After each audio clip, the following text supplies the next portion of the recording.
Hello students, आज आप लोगों के लिए ऑब्जेक्टिव लाए हैं और इसमें यूनिट्स एंड मेजरमेंट जो नवंबर दिसंबर में जो एग्ज़ाम होने वाला है आप लोगों का क्लास 11 का, उसी के लिए मैं ये फर्स्ट यूनिट जो आप लोगों का एग्ज़ाम में आने वाला है, आप लोग को पता होगा कि भौतिक जगत यानी फिजिकल वर्ल्ड फर्स्ट चैप्टर जो छोड़ दिया गया था, वो जो इंट्रोडक्शन था वो फिजिक्स का इंट्रोडक्शन उसी में है। तो उसके बाद ये यूनिट्स और मेजरमेंट जो यूनिट है, इस यूनिट से मैं कम से कम 50 प्लस ऑब्जेक्टिव आपके सामने लाया हूँ और आप लोगों के लिए बहुत ही इम्पॉर्टेंट सारा जितना भी इम्पॉर्टेंट था सारा का सारा इम्पॉर्टेंट मैं ऑब्जेक्टिव इसी में दे दूँगा। तो आप लोग इसको ध्यान से सुनेंगे, मैं बोल कर भी बता देता हूँ और लिखा हुआ है, आप इसको आराम से लिख भी सकते हैं। ठीक है, तो हम स्टार्ट करते हैं। पहला देखिए क्या है। पहला आपका है 1 माइक्रोन बराबर 10⁻⁻6 मीटर होता है। जब आपको इसको इन्वर्स करेंगे आप तो ये 1 मीटर बराबर 10⁻6 माइक्रोमीटर होगा। तो याद रखिएगा कि आपके ये भी आ सकता है, ये भी आ सकता है। अगर माइक्रोन में है तो माइनस होगा, मीटर में है तो बस वो प्लस में हो जाएगा, माइक्रोमीटर हो जाएगा। अब यहाँ पे क्या है, 1 एंगस्ट्रम बराबर आप लोग शुरू से पढ़ते आ रहे हैं 10⁻⁻10 मीटर होता है। इसी को अगर हम कन्वर्ट कर दें, मीटर को पहले ले लें तो एंगस्ट्रम हो जाएगा 10⁻10 एंगस्ट्रम।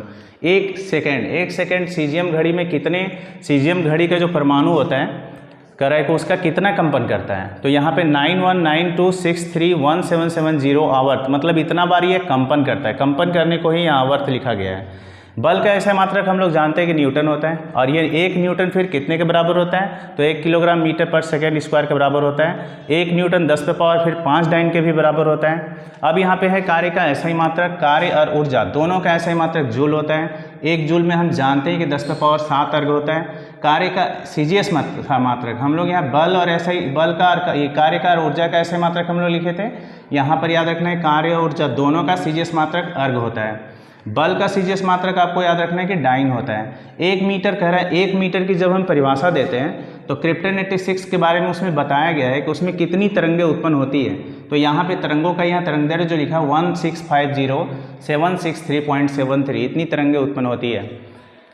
प्रत्यास्था के आयतन गुणांक यानी प्रत्यास्था गुणांक भी शॉर्ट में इसको बोला जाता है। इसका बीमीय सूत्र आपको इंपॉर्टेंट है, सारा का सारा एग्जाम में आने वाला सब ऑब्जेक्टिव सब है जो आपके एग्जाम में कंफर्म है कि लगभग मान के चलिए कि आएगा ही आएगा। तो ml पे पावर -1 t पे पावर -2 आवृत्ति का बीमीय सूत्र है m पे पावर 0। यहाँ पर जो 0 0 जो दिया हुआ है इसका मतलब कि आप याद रखना है कि आपको अगर तीनों फॉर्म में है तो याद रखना है कि आवृत्ति का जो बीमीय सूत्र होता है वो t पे पावर केवल -1 होगा।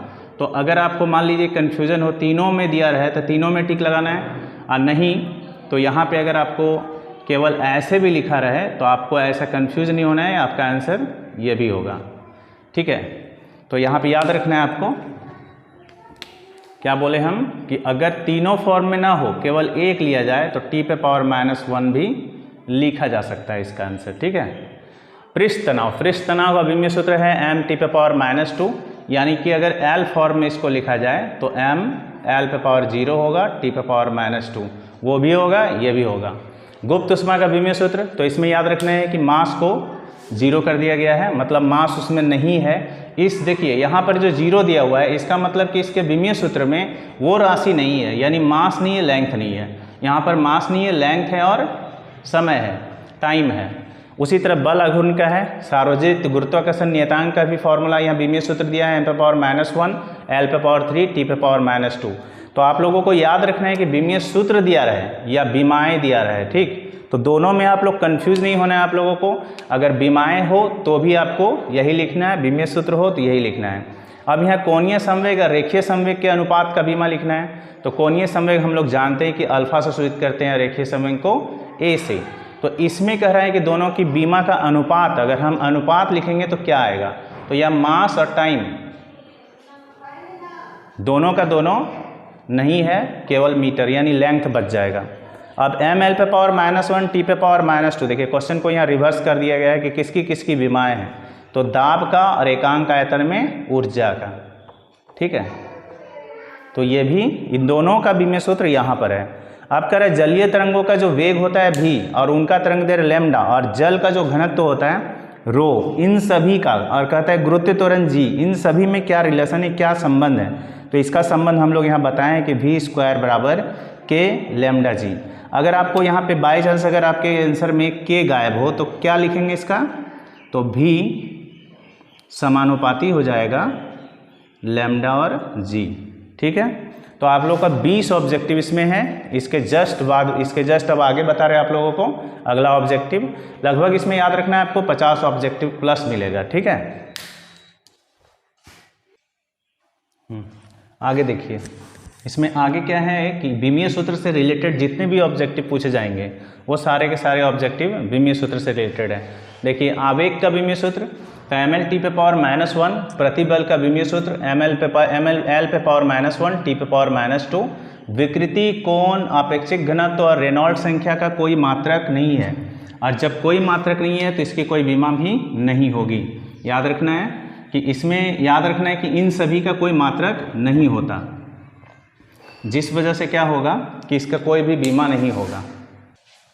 तो इसमें देखिए क्या बता रहे थे कि विकृति, कोण, आपेक्षिक घनत्व और रेनॉल्ड संख्या, इन सभी का मात्रक नहीं होता। तो अगर विकृति का लिखा रहे ऑप्शन में कि ये मात्रक है, ये बीमा है, ये बीमा है, लास्ट में लिखा है कि किसकी कोई बीमा नहीं होती, तो आपको वही देना है कि इसकी बीमा नहीं होती। विकृति, कोण, आकृति, घनत्व और रेनॉल्ड संख्या का। शक्ति का जो विमीय सूत्र होता है ml² t पे पावर -3 होता है। पृष्ठीय ऊर्जा का विमीय सूत्र ml पे पावर 0 t पे पावर -2। कोणीय त्वरण का विमीय सूत्र m0 L0 t पे पावर -2।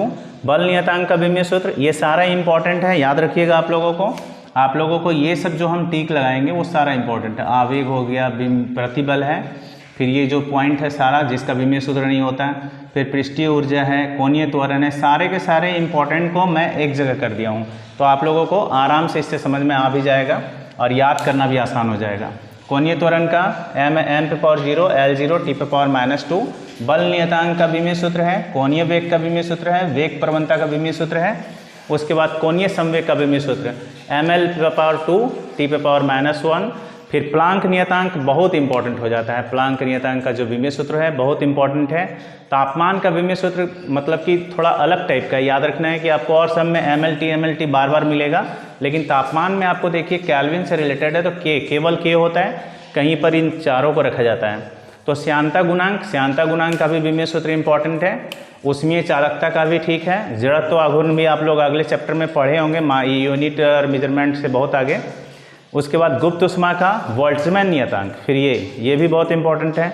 देखिए, तनाव या धक्का, खींचना या धक्का देना, इन दोनों का भी विमीय सूत्र होता है, दोनों का एक ही होता है ml t पे पावर -2, और ये बल के विमीय सूत्र के बराबर है, देखिए ml t पे पावर -2। उसके बाद देखिए, लंबाई, द्रव्यमान, समय मूल भौतिक राशियां हैं, और इनका जो मात्रक है याद रखना है कि मीटर किलोग्राम सेकेंड जो इसके मूल मात्रक हैं। ठीक है, अब इसके आगे हेलो, देखिए अब आगे आप लोगों को देखना है 41 नंबर में बताया है 40 ऑब्जेक्टिव हो चुका है। इसके बाद 41वां CGS पद्धति, यहाँ मात्रकों की पद्धति से रिलेटेड जो भी है आपका यहाँ तक है। मात्रकों की पद्धति से जो ऑब्जेक्टिव है आपका इस जगह तक है, पूरा का पूरा आपका यहाँ से यहाँ तक, मतलब टोटल है, समझिए एक ठो, हाँ मान के चलिए पूरा ही है। तो देखिए क्या है, तो CGS पद्धति को गाउसियन पद्धति भी कहते हैं। जो CGS हम लोग सेंटीमीटर ग्राम सेकेंड पद्धति पढ़े थे उसको गाउसियन पद्धति भी बोलते हैं, और FPS पद्धति को ब्रिटिश पद्धति बोलते हैं, MKS पद्धति को मैट्रिक पद्धति। और MKS पद्धति का याद रखना है कि नया रूप या नवीन रूप बोलिए या विकसित रूप बोलिए, यही SI पद्धति होता है। तो SI पद्धति में 7 आधारी और 2 पूरक मात्रक होते हैं, पूरक राशि होते हैं। 7 आधारी राशि हो गए जिसको मूल राशि भी बोलते हैं। अब अगला पॉइंट है कि ज्योति तीव्रता का जो SI मात्रक वो क्या होता है, तो कैंडेला। विद्युत धारा का SI मात्रक एम्पियर होता है। द्रव्य या पदार्थ की मात्रा का SI मात्रक मोल होता है, और 1 मोल बराबर 6.022 गुना 10⁻23 कण होते हैं। 1 मोल में जो नंबर होता है, इस नंबर को हम लोग क्या बोलते हैं, एवोगाड्रो संख्या भी कहते हैं। समतल कोण, जो 2 पूरक मात्रक बोला गया अभी कि 2 पूरक मात्रक होते हैं, उन दोनों पूरक मात्रक का जो मात्रक है, जो 2 पूरक मात्रक हैं जो भौतिक राशि है, इन दोनों के मात्रक बहुत इंपॉर्टेंट होते हैं, जिसमें कि एक रेडियन आता है और एक स्टेरेडियन। तो समतल कोण का जो मात्रक होता है वो रेडियन, जिसको RAD संकेत है इसका, और स्टेरेडियन होता है घन कोण का। ठोस कोण भी बोलते हैं, याद रखना है आपको, ठोस कोण भी बोलते हैं, ठोस कोण या घन कोण। तो ठोस कोण भी आता है, तो आंसर यही होगा। अंतर्राष्ट्रीय भार और मापन का जो केंद्र वो कहाँ पर है, पेरिस में, फ्रांस के निकट सेवरस में है। अब कह रहा है 1 kg का जो पहली बार परिभाषित किया गया था, जिसमें कि प्लेटिनम और इरेडियम का जो बेलन रखा गया था, उसमें प्लेटिनियम 90% था और इरेडियम 10% था। ठीक है, आगे देखिए जल का त्रिक बिंदु, जल के त्रिक बिंदु का ताप आपको याद रखना है कि 273.16 केल्विन होता है, ठीक है। उसके बाद कह रहा है कि 10 की घात से रिलेटेड अगर ऑब्जेक्टिव आपसे पूछा जाता है तो आपसे यहाँ से यहाँ तक आपको पूछ सकता है। तो 10 की घात में क्या है कि टेरा, अगर 1 टेरा बराबर पूछा जाए तो 10 पे पावर 12 मीटर। इसी टाइप से सारा होगा, giga, mega, micro, nano, pico, fermi या फेम्टो या एटो, ठीक है। ये सारा का सारा पावर में पूछा जा सकता है। इसके बाद नंबर है एक खगोलीय मात्रक। खगोलीय मात्रक का मान पे आपको ध्यान देना है कि ये जो मान है ये मीटर में, ये भी मीटर में, लेकिन अगर वो किलोमीटर में होता है तो 3 अंक जो है 11 में 3 घट जाएगा। और आपको देखना है कि अगर किलोमीटर में है तो ऑप्शन आपको ध्यान से देखना है कि मीटर किलोमीटर में कौन सा है। इसके बाद है प्रकाश वर्ष। प्रकाश वर्ष का भी आपको ये याद रखना है कि मीटर में है तो 15 और किलोमीटर में है तो 12। पार्सिक में भी आपको यही ध्यान देना है कि किलोमीटर और मीटर में। तीन यहाँ पे नाम इम्पॉर्टेंट नाम है जिसका कि ऑब्जेक्टिव इस टाइप से आएगा कि रेडियो डिटेक्शन एंड रेंजिंग, इसका शॉर्ट नेम क्या है, उल्टा क्वेश्चन आता है तो राडार। अगर पूछा जाएगा साउंड नेविगेशन एंड रेंजिंग, इसका शॉर्ट नेम क्या है तो sonar. Light amplification by stimulated emission of radiation, इसका शॉर्ट नेम है लेजर। इन सब का शॉर्ट नेम याद रखना है आपको। और एक AMU बराबर कितना होता है तो 1.66 इंटू 10⁻⁻27 किलोग्राम, ठीक है। इसके बाद देखिए आगे, एक लाइट ईयर यानी कि 1 प्रकाश वर्ष बराबर कितना खगोलीय मात्रक होता है तो 6.3 इंटू 10⁴ खगोलीय मात्रक। एक पार्सेक में होता है 3.28 लाइट ईयर यानी प्रकाश वर्ष। और एक प्रकाश वर्ष बराबर 2.07 इंटू 10⁵ और खगोलीय मात्रक यानी एस्ट्रोनॉमिकल यूनिट है। अब इसमें कह रहा है कि क्षेत्रफल, आयतन, वेग, बल ये सभी कैसे चर है, विमीय चर। ऑब्जेक्टिव में इस तरह से आ सकता है कि इनमें से कौन सा विमीय चर है। अगर ऐसा आता है तो आपको इसमें से याद रखना होगा ये सब। कोण, आपेक्षिक घनत्व, विकृति, साइन थीटा, कॉस थीटा ये विमाहीन चर है।